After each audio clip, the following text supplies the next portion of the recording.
You are listening to I Am Interchange. I am interchange. I am interchange. I am interchange. Exploring the controversial and the provocative by fostering curiosity, education, and empathy. I am interchange. Hey, this is Tate Chamberlin with I Am Interchange. Today we're sitting down with Jordan Fuller, a performance artist based out of Bozeman, Montana. From shedding the confines of his past to retracing his roots, we'll be exploring Jordan's performance art as a vehicle to promote positivity. Stick around to hear more about the early stages of his latest project, using multimedia to highlight living conditions on reservations across Montana.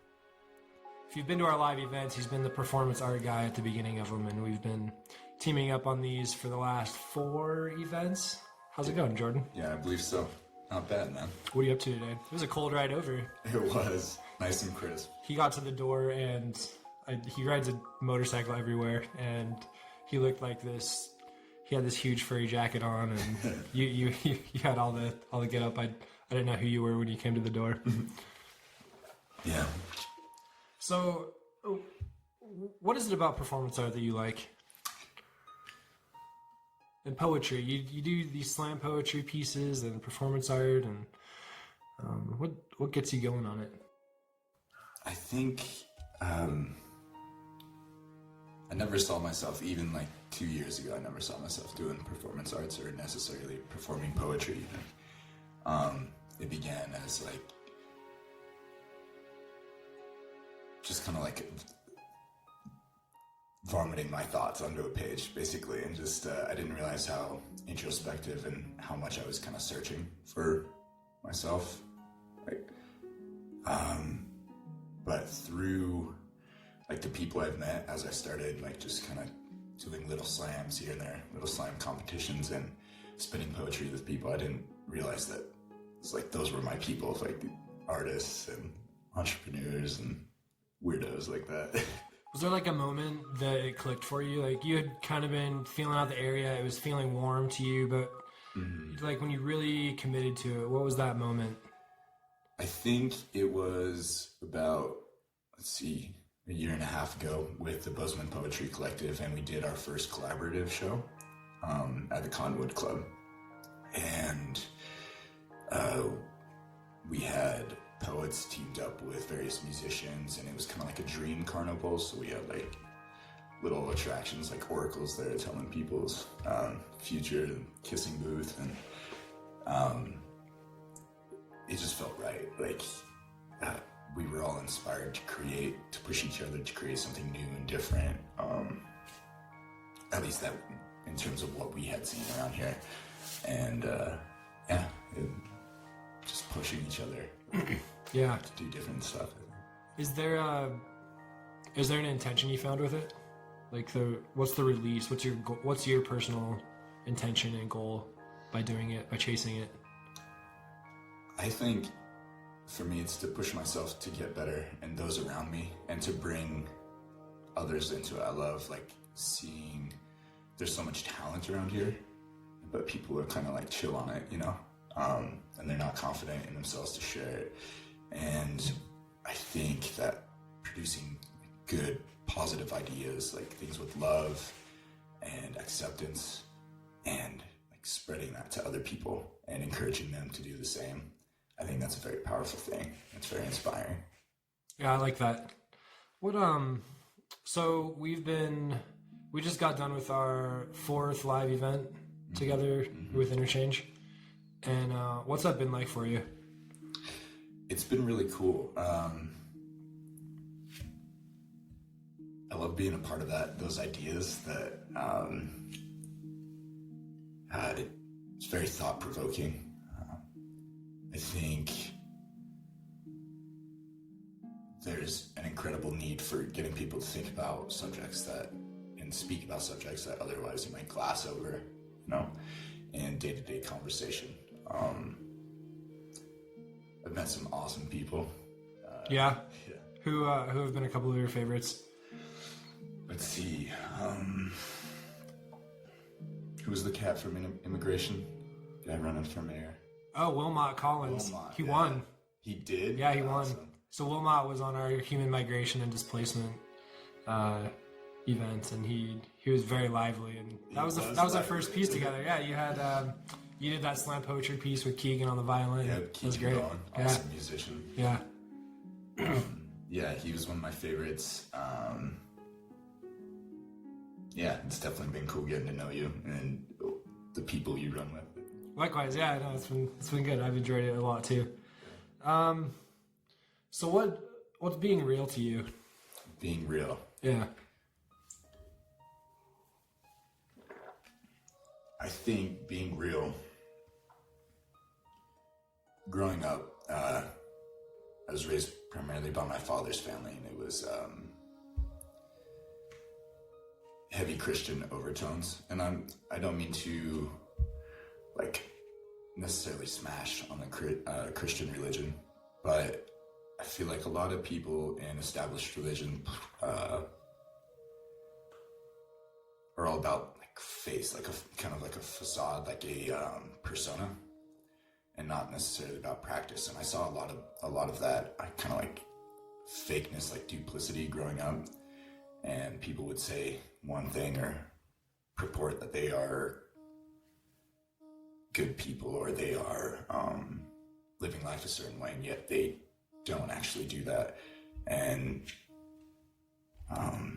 it's cliche, but walking the walk, you know, like faith without works is dead.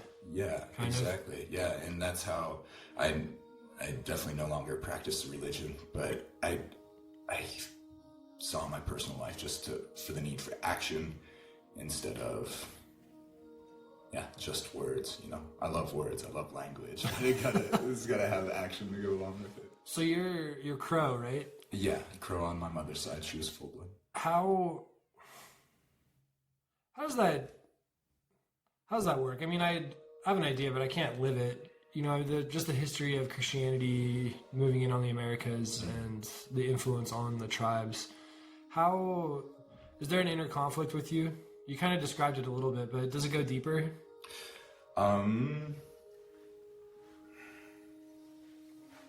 Let's see, inner conflict in terms of what? Like we were just talking about Thanksgiving. Mm-hmm. Right. How do you celebrate the holidays that are kind of colonial Christian based at times? Yeah. I think I said earlier, putting a very light connotation on those early interactions between settlers and native population, and like I love getting together with people and like with friends for like Friendsgiving,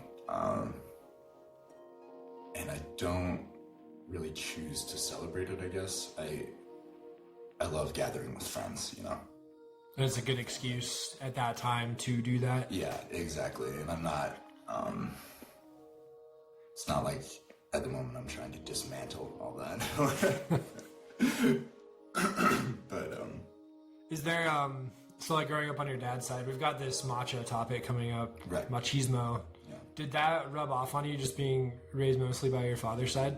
Oh yeah, absolutely. Well, yeah, I was definitely conflicted growing up because he was a football coach and a teacher, and like had me in sports all growing up, and he wanted nothing more than for me to be the macho guy. And I loved athletics, but I just didn't like that. I don't know. Does he follow what you do now? No. Okay. No, we're not in contact. Okay. But are you in contact with any of your family? yes, I recently. So my mother passed away several years back, and that was the first time I had been back to Crow since I was a baby. I spent most of my early life on Fort Belknap, and I met a lot of my family for the first time. My mother's family for the first time. Wow. A few years back. What was that like? That was an incredible experience. I was up all night pacing back and forth. Like, it was for her funeral. Like before you left? Yeah. I almost didn't go. But I had met her once my senior year of high school, kind of randomly, and had a couple hours to spend with her. And then years later, I didn't know she was sick, and I got word that she had passed. So when they had her funeral, I went back briefly, and I was just like, I hadn't slept all night, just like debating whether or not to go. And I get there, and they showed me so much love. Like Darren was there, like he introduced me to the tribe. They just happened to have a meeting like that day as well. And Darren, old coyote. yeah, and I never felt that from my father's family, but like the first time I met these people, they all just showed me love and embraced me, and they're just like crying. Oh, it's really wonderful. Yeah, I was just like walking around like. So, how long were you there? I was just there for a couple of days, and since then I got back in touch with one of my sisters and my elder brother, and he was just in town, passing through town last weekend, Eli. But I hope, I sent Darren an email about this upcoming project to see what he thinks and get his advice on it. Yeah, I hope to go back and visit here shortly. Has it, did you lose was there a certain sense of pride lost in not going back to the reservation sooner? Like, was there a disconnect at some point, or was there just some way that you found your way back, and do you see yourself connecting with it quite a bit more in the future? I definitely see myself connecting with it more in the future. It's always been, there was always a disconnect. For the longest time, I thought my stepmother was my mother, and there was just, I never even really knew about my family there, so it's strange. And then once I found out that I did have this connection there was a distance and almost kind of like an apprehension, but I knew, like I've definitely always felt drawn to it, and like I need to go back. So did that inspire your upcoming project? Yes, absolutely. Can you tell me a little more about it? Yeah, so I felt like I was struck by lightning this last weekend. I put a team together to illustrate and highlight poverty and negative living conditions across the reservations in Montana. Man, when I went back, I've been on several reservations growing up, but going back to the Crow and feeling that connection and knowing that this was my family, and seeing like trash in some of the yards and just the difficulties that people face day in and day out, it killed me, I think many people all across the world, get caught up in places where either infrastructure has been destroyed, or for whatever reason there's a high level of poverty. Some people just don't realize that they deserve anything better, and for a while I had like chains on me like that too, like I think about it like refer to them as spiritual chains. But yeah, it was hard seeing that, like some of my family there, and some people they're just hurting, and they're not fully aware of it or how to change it, Yeah, I mean, where do you bring about change? Are tribes good, or excuse me, are reservations good for the tribes? Should they exist? That's one thing I hope to learn more about in doing this project. I feel like part of me says no. And I don't know if I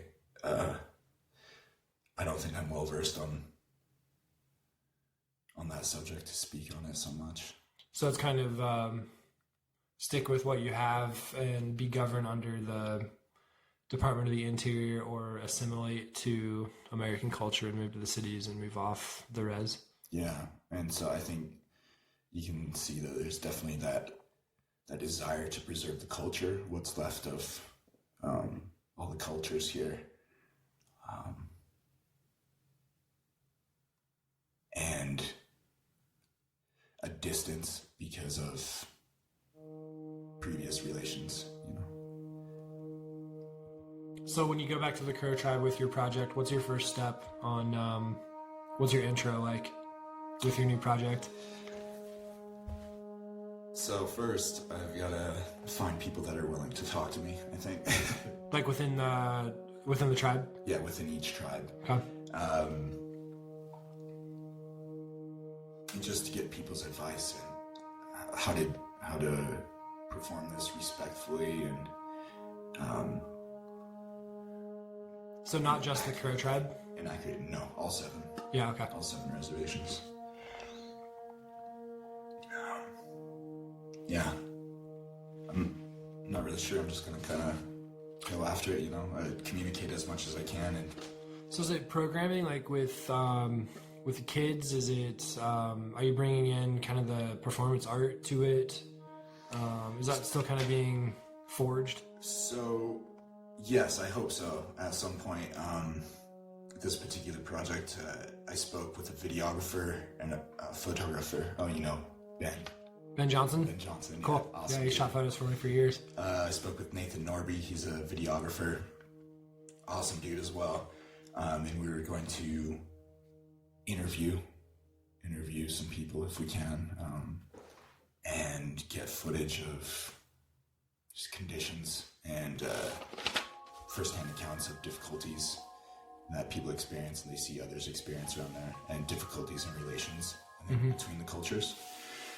And I want to create an in-depth exhibit featuring artwork and performance and videos, photography, music, and short clips of that footage that will eventually, after that exhibit, be turned into like a documentary style presentation. That's great. Yeah, what does macho mean to you? Like machismo. Machismo. So machismo for me kind of holds a like a negative connotation on what it means to be masculine, I think. And I don't know if that's necessarily accurate, but that's my perception of it. I think in our culture there's there's a misinterpretation of what a man should be. And I definitely felt that growing up, felt like I was driven to be, you know, like this emotionless, like, badass, you know? But more and more as I meet people, like real men around me, like, people who are not afraid to express themselves, I think being a man means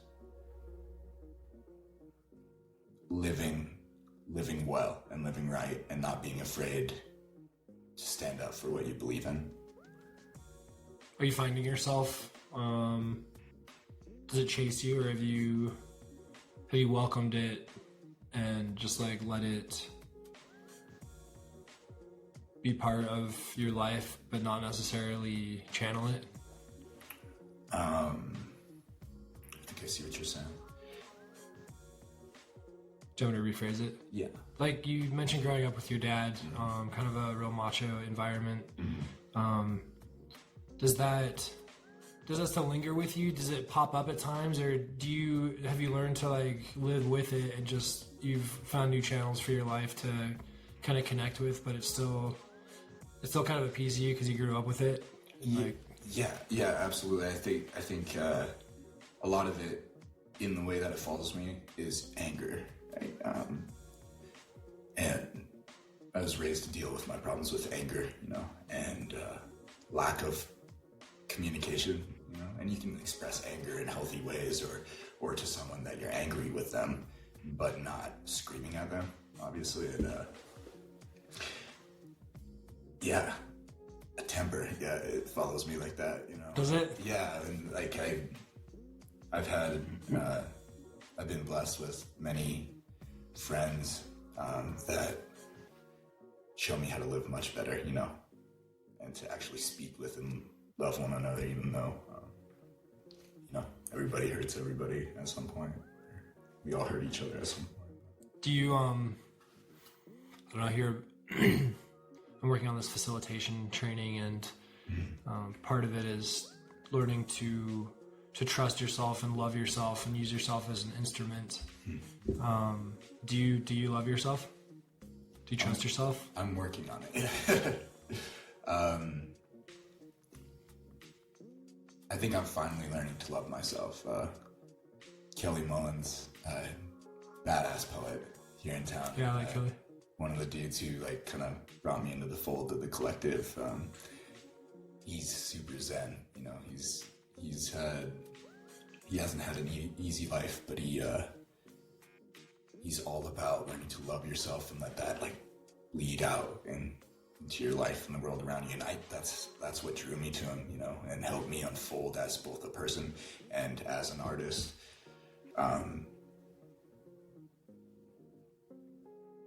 Yeah. You're great. Jordan Fuller. This is Tate Chamberlin with the I Am Interchange Morning Show. We've got a couple of topics coming up this spring. We've got macho and should forest fires be managed. Stay tuned. I am interchange.